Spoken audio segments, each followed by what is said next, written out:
नमस्कार।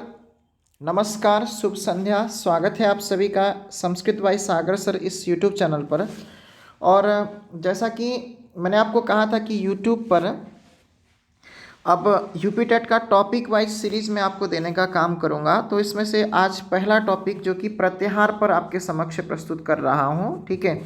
क्योंकि पीडीएफ आपको सबसे पहले पीडीएफ उस टॉपिक से संबंधित कंटेंट को आपको मैंने भेज दिया है टेलीग्राम पर। अब उससे संबंधित प्रश्नों को मैं यहाँ पर करवा रहा हूँ, क्योंकि प्रश्नों को टाइप करने में समय लगता है, प्रश्नों को तैयार करने में समय लगता है, ये सबसे मेन पार्ट होता है। और इसी तरह से कंटेंट भी आपको प्रोवाइड करूँगा, क्योंकि सेटअप लगना है, बोर्ड लाना है मुझे, ठीक है। तो उसमें थोड़ा सा समय लग रहा है, तब तक मैं इसी तरह से आपको प्रश्नों के माध्यम से अभ्यास कराता रहूँगा, ठीक है।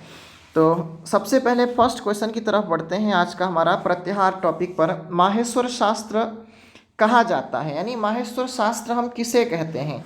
संस्कृत व्याकरण को, प्राकृत व्याकरण को, अपभ्रंश व्याकरण को, या फिर उपयुक्त सभी को? देखिएगा, जो संस्कृत व्याकरण है ना, संस्कृत व्याकरण यानी माहेश्वर से प्राप्त है, यानी भगवान शंकर से प्राप्त है। जब शंकर जी ने मतलब पाणिनि जाकर के तपस्या कर रहे थे, और तपस्या करने के बाद में शंकर जी उनको दिखाई पड़े, और शंकर जी ने डमरू का नाद किया, और उस डमरू के ध्वनियों से ही निकल करके संस्कृत व्याकरण को महर्षि पाणिनि ने व्यवस्थित करने का काम किया है। तो इसलिए इसको माहेश्वर व्याकरण भी कहते हैं, संस्कृत व्याकरण को, ध्यान रखिएगा। इसलिए माहेश्वर शास्त्र भी हम इसको कहते हैं, संस्कृत व्याकरण को, ध्यान रखिएगा। ये बहुत ही महत्वपूर्ण सवाल था आज का हमारा, ठीक है, फर्स्ट सवाल। तो अगले सवाल पर बढ़ते हैं। देखिएगा, नेक्स्ट सवाल में क्या कहता है कि क्षय प्रत्याहार में वर्ण आते हैं, है ना। तो क्षय प्रत्याहार देखिएगा, ख फ छ ठ थ यहाँ से लेकर के ख फ छ ठ थ च ट त क प, यहाँ तक के वर्ण हम इस क्षय प्रत्याहार में समावेश करते हैं। देखिएगा, ऊपर के जो ख फ छ ठ थ, ये जो 5 वर्ण हैं, ये वर्ग के द्वितीय अक्षर के हैं, यानी द्वितीय वर्ण हैं। इसी प्रकार से ये जो च ट त क प है ना, ये वर्ग के प्रथम अक्षर हैं। तो इसलिए यहाँ पर क्षय प्रत्याहार में हम वर्ग के प्रथम एवं द्वितीय वर्णों को हम समावेश करते हैं, इसको ध्यान रखिएगा, ठीक है। अगले सवाल पर बढ़ें, नेक्स्ट सवाल को देखिए। तब तक कहा कि सभी व्यंजन किस प्रत्याहार में आते हैं, कि सभी व्यंजनों को हम किस प्रत्याहार में समावेश करते हैं, ठीक है। तो ध्यान रखिएगा, सभी स्वर, इसी प्रकार से पूछे तो सभी स्वर हम अच प्रत्याहार पर शामिल करते हैं, ठीक है।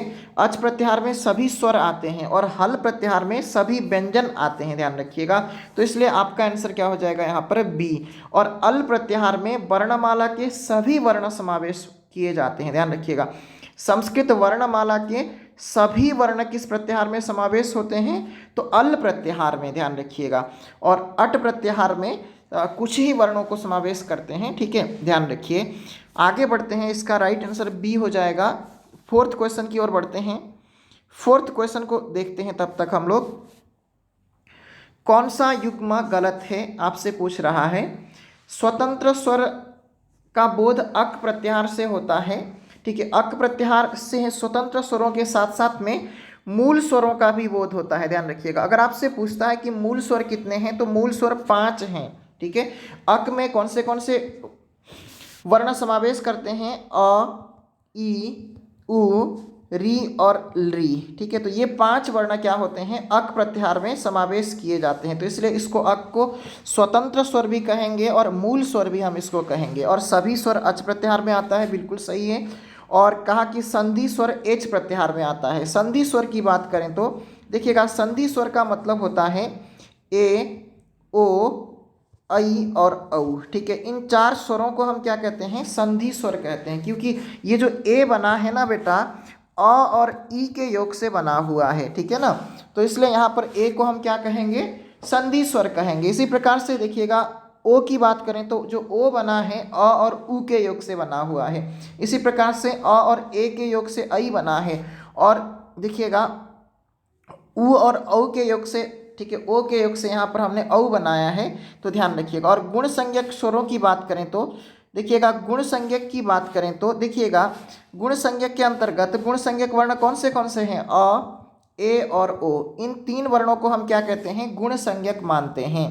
तो यहाँ पर एंग प्रत्याहार में केवल ए और ओ वर्ण ही समावेश किया जाता है ना। तो इस वजह से यहाँ पर आपका आंसर क्या हो जाएगा, डी इसका राइट आंसर हो जाएगा, क्योंकि सभी गुण संज्ञक वर्ण एंग प्रत्याहार में नहीं आता है, क्योंकि अ को समावेश नहीं करते हैं इसमें। ठीक है, तो इसलिए यहाँ पर पूछा क्या है, कौन सा युग्म गलत है आपसे पूछा है, डी इसका राइट आंसर हो जाएगा। अगले सवाल को देखते हैं। ठीक है, व्याकरण शास्त्र में प्रत्याहार सूत्रों की संख्या कितनी है आपसे पूछ रहा है। देखिएगा, ये सवाल लगभग 5 या 7 बार रिपीट हो चुका है यूपी टेट में। ठीक है, यहाँ पर आपसे पूछता है कि व्याकरण शास्त्र में, ठीक है, वर्णमाला को कितने खंडों में विभक्त किया गया है, वर्णमाला को कितने सूत्रों में विभक्त किया गया है, प्रत्याहार सूत्र कितने हैं, संस्कृत वर्णमाला कितने सूत्रों में विभक्त है, कई प्रकार से सवाल पूछता है और यही सवाल हमेशा रिपीट होता रहता है। ठीक है, तो इसलिए आपका आंसर क्या हो जाएगा, यहाँ पर डी इसका राइट आंसर हो जाएगा। ठीक है ना, अगले सवाल पर बढ़ते हैं। नेक्स्ट सवाल को देखिएगा, छठे सवाल को देखते हैं। तब तक कहा कि झस यानी वर्गीय चतुर्थ एवं तृतीय व्यंजन, झस प्रत्याहार में हम वर्गीय चतुर्थ एवं तृतीय व्यंजन को समावेश करते हैं, जैसे झ, भ, घ, ढ, ध और ज, ब, ग, ड, द। ठीक है, तो ये सारे ऊपर के वर्ण चतुर्थ व्यंजन के हैं और नीचे के वर्ण तृतीय व्यंजन के हैं, है ना। और खय प्रत्याहार में अभी आपको बताया कि वर्ग का पहला और दूसरा वर्ण समावेश होता है। एच के अंतर्गत संधि स्वर आते हैं। चय प्रत्याहार में देखिएगा, ऊष्म व्यंजनों को हम समावेश नहीं करते हैं, ऊष्म व्यंजनों का समावेश हम सल प्रत्याहार में करते हैं। ठीक है ना, ध्यान रखिएगा। तो इसलिए आपका आंसर यहाँ पर क्या रहेगा, डी इसका राइट आंसर रहेगा, ध्यान रखिएगा। आगे बढ़ते हैं अगले सवाल पर। शर प्रत्याहार में कौन सा वर्ण नहीं आता है, आपसे सवाल पूछ रहा है। तो शर प्रत्याहार की बात करें तो शर के अंतर्गत श, श, स, 3 सकार को हम समावेश करते हैं। तो ये जो य है ना, य को हम यण प्रत्याहार में समावेश करते हैं। यण में 4 वर्ण आते हैं जो कि, ठीक है, अंतस्थ व्यंजनों का बोधक है, यानी अंतस्थ वर्णों का बोधक है। ठीक है, तो इसलिए आपका आंसर क्या हो जाएगा, सी इसका राइट आंसर हो जाएगा।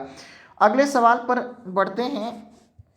कहा कि ए ओम क्या है, प्रत्याहार, माहेश्वर सूत्र, क्रियापद और तद्धित। तो ए ओम क्या है आपसे सवाल पूछ रहा है। तो ए ओम यहाँ पर आपका देखिएगा, ये माहेश्वर सूत्र है, ये प्रत्याहार नहीं है, ध्यान रखिएगा। ठीक है, क्रियापद भी नहीं है और तद्धित भी नहीं है। ठीक है, तद्धित देखिएगा, तद्धित एक संज्ञा है। यहाँ पर हम तद्धित की बात करें तो नाम या सर्वनाम से, जब सर्वनाम शब्दों से जब हम प्रत्यय बना करके विशेष अर्थों में शब्दों का प्रयोग करना चाहते हैं तो तब तद्धित शब्द वे कहलाते हैं, ध्यान रखिएगा। ठीक है ना, तो आपका आंसर क्या हो जाएगा, यहाँ पर बी इसका राइट आंसर हो जाएगा। नेक्स्ट सवाल पर बढ़ते हैं।